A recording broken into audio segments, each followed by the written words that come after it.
자, 오늘도 마창식 장사에 대해서 짧은 공부 시작하겠습니다. 제가 김치찌개를 굉장히 좋아하고요. 심지어 이제 김치찌개 잘하는 집을 일부러 작정하고 찾아다니는 편이기도 합니다. 가격이 싸서 가진 않았고요. 제가 뭐 돈이 없는 건 아니니까. 메뉴판이 간초로해서 갔어요. 제가 좋아하는 메뉴판이죠. 식사류로 이제 딱 두 가지.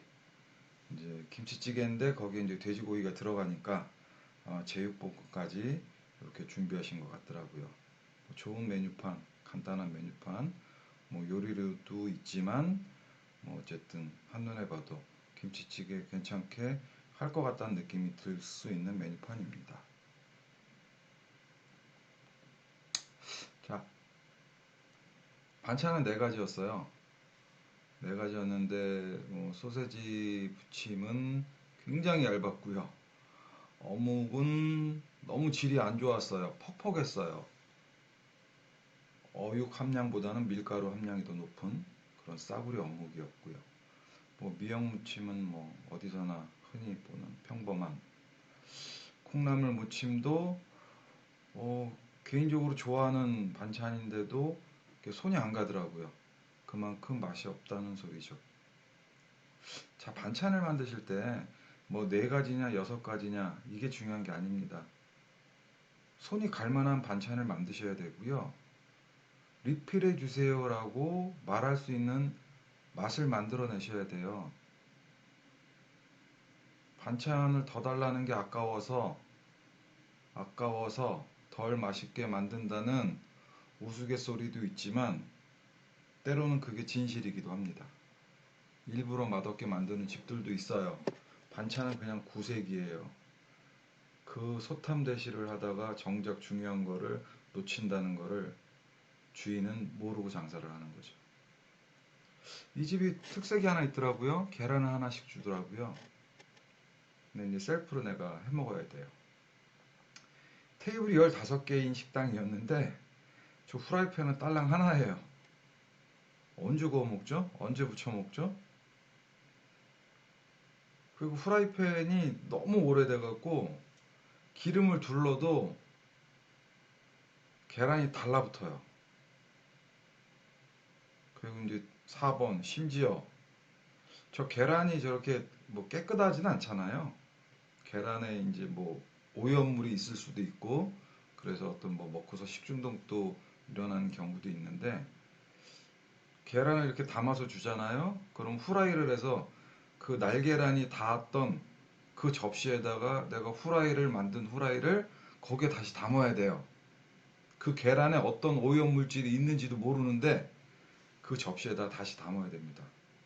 아내가 아주 질색팔색 절대 하지 말라고 난 안 먹는다고 절레절레 흔들었습니다. 이렇게 주시면 안 되죠. 그냥 계란은 한쪽에다 따로 쌓아놓고서 하나씩 드세요라고 하면 되는 거지. 그 여러 개 먹을까봐 걱정스러워서 직접 테이블에 1인당 하나씩 세워서 갖다 줄 필요는 없겠죠.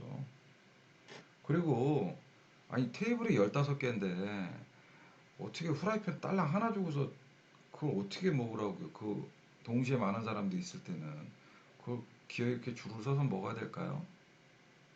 물론 제가 만든 식당도 뭐 후라이팬이 뭐 4개, 5개 있지 않아요. 뭐 적은 데는 2개, 뭐 아니면 한 3개 정도 이렇게 있는데 그래도 하나는 좀 너무하더라고요. 자, 저 후라이는 제가 먹었어요. 아내는 안 먹는다 그래갖고 저는 뭐 그렇게 까탈스럽진 않으니까 제가 먹었어요. 뭐 국물 양도 그렇고 뭐 고기나 뭐 두부나 뭐 7,000원 이제 두 명이 시켰으니까 14,000원어치죠. 그 정도에 먹긴 나쁘진 않았어요. 그리고 뭐 먹는 방법도 뭐 자세하게 설명해줘서 좋았고요. 근데 무난하죠? 반찬도 무난하고 뭐 김치찌개도 무난하고 가격도 무난하고 뭐 김치찌개를 맛있게 먹는 방법도 무난해요. 무난하다, 임팩트가 없다. 이거 굉장히 중요한 얘기거든요. 식당에서 살아남으려면 임팩트가 있어야 됩니다. 왜냐? 경쟁자가 너무 많거든요. 지천으로 깔렸어요. 우리나라 인구 70명당 식당이 하나라고 합니다. 그렇게 피 터지는 곳이 식당 자영업이에요. 거기서 살아남으셔야 되는데 무난해서 될까요? 제가 간 시간이 12시 30분이었어요. 한참 피크 때죠? 근데 손님은 딱 우리 포함 두 팀이었습니다. 테이블은 15개고요. 부부가 일했고요. 어머님, 노모인 어머님까지 해서 3명이 일하는 식당이었습니다. 적당했어요. 7,000원에 이 정도면 나쁘지 않다. 7,000원짜리 먹는데 반찬 4가지 나쁘지 않다.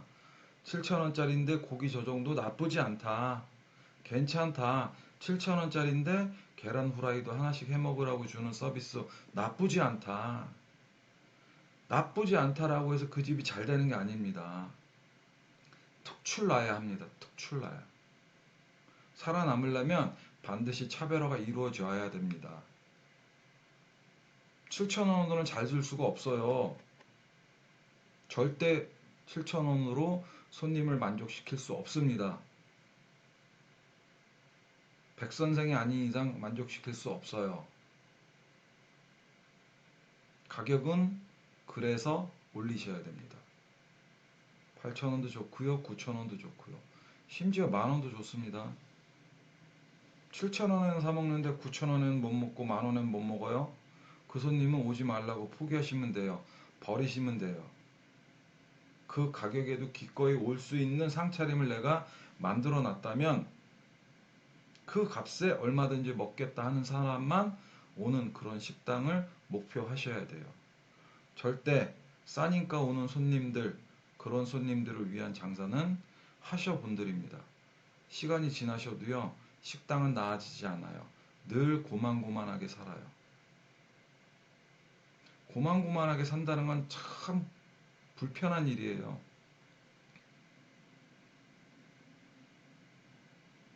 월급을 받으면서 일을 하는 건 그럴 수 있어요. 내가 투자도 안 했고요.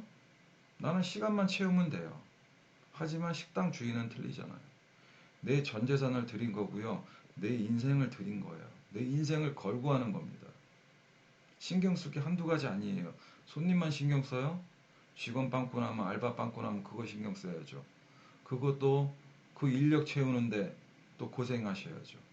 재료 사오셔야죠. 이 재료가 좋은 재료인지 확인하셔야죠. 이 재료를 내가 제값에 사왔는지 검토하셔야죠. 신경 쓸 게 한두 가지가 아니에요. 그런 온갖 고생을 하시는데 그저 그런 매출과 그저 그런 벌이로 시간을 보내시고 연명하셔야 될까요? 가격을 올리는 겁니다. 그리고 고기를 더 주세요. 찬도 좀 고급화 시키세요. 어묵? 좋잖아요. 질 좋은 어묵 쓰시면 뭐 별 양념 안 해도 맛있습니다. 라면사리? 아니 김치찌개에 마지막으로 라면사리 넣어 먹으면 훨씬 더 맛있잖아요. 밥 먹었으니까 배부르다? 아니에요. 라면사리 먹을 배는 또 있어요. 1,000원, 2,000원이 아까워서 안 먹을 뿐입니다. 근데 그 라면사리 원가 얼마예요? 300원, 400원 밖에 안 해요. 2개 먹어도 1,000원 안 됩니다. 내가 9,000원 받고 10,000원 받으면 그거 못 줄 거 뭐가 있어요. 셈을 좀, 셈하는 방법을 좀 바꾸세요. 지금의 셈이 옳다고 고집하지 마시고요. 제발 좀 바꿔주세요. 그렇게 가격을 올리시면 돼요. 가격을 올리시면 경쟁력을 만드실 수 있어요. 근데 거기서 끝나는 게 아닙니다. 마창식으로 마무리를 지셔야죠. 인원수 주문 받지 마세요. 김치찌개 9,000원 받으시고 3명은 2인분 시키라고 하세요. 9,000원인데 18,000원 밖에 안 썼습니다. 공깃밥 하나 추가했어요. 19,000원 썼어요. 그걸 3으로 나눕니다. 1인당 6,300원에 먹은 꼴이에요. 분명히 9,000원짜리 김치찌개를 갔는데 셋이 먹으니까 1인당 6,300원을 썼습니다. 싸게 먹었잖아요, 손님은.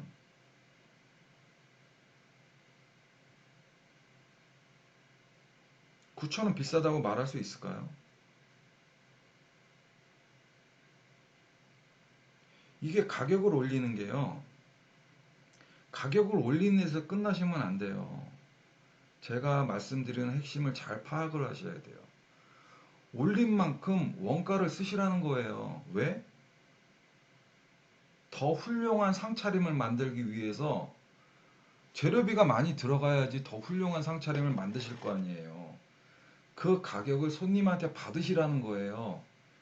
내 이득을 포기하지 마시고 손님한테 그냥 더 받으세요. 여기까지가 1단계. 이 정도만 하셔도 매출은 나아집니다. 근데 여기다 줄을 세우고 싶다?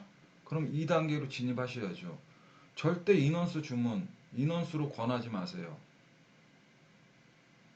4명이 와서 소자 시킨다고 노려보시면 안 돼요. 4명이 와서 소자라도 팔아준 거예요. 우리 집을 찾아준 겁니다. 4명 중에 1명도 반대하지 않았기 때문에 우리 집에 온 거예요. 그렇게 생각하셔야죠. 그러면 4명을 내 편으로 만들 찬스가 온 겁니다. 기회가 왔어요. 그걸 살리셔야죠.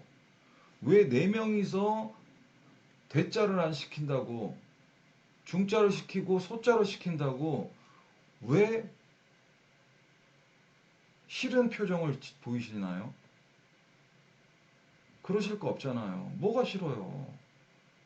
4명이 우리 집을 다 좋다고 인정을 해갖고 찾아온 건데, 그 음식 먹겠다고 4명이 동의를 해서 들어온 건데, 나한테 이제 기회가 온 거잖아요.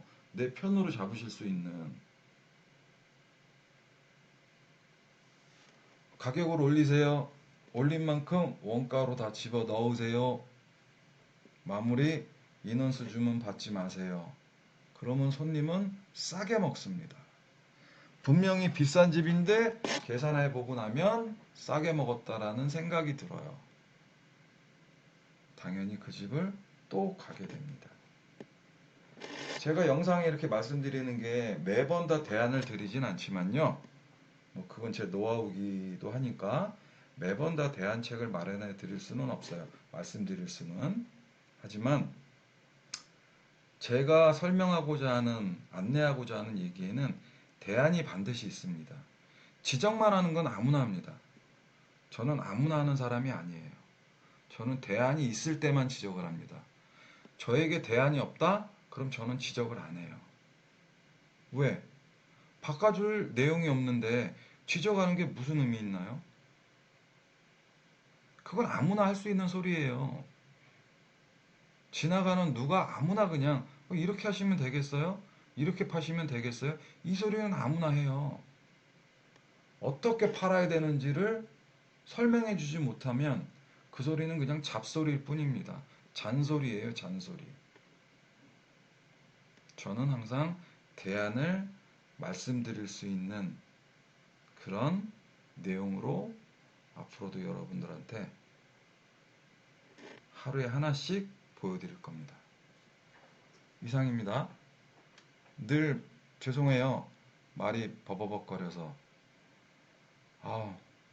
하지만 언젠간 자연스럽게 잘할 날이 오겠죠? 옛날에 강의할 때 4.5 만점에 4.3을 받았던 실력이 언젠간 다시 나올 겁니다.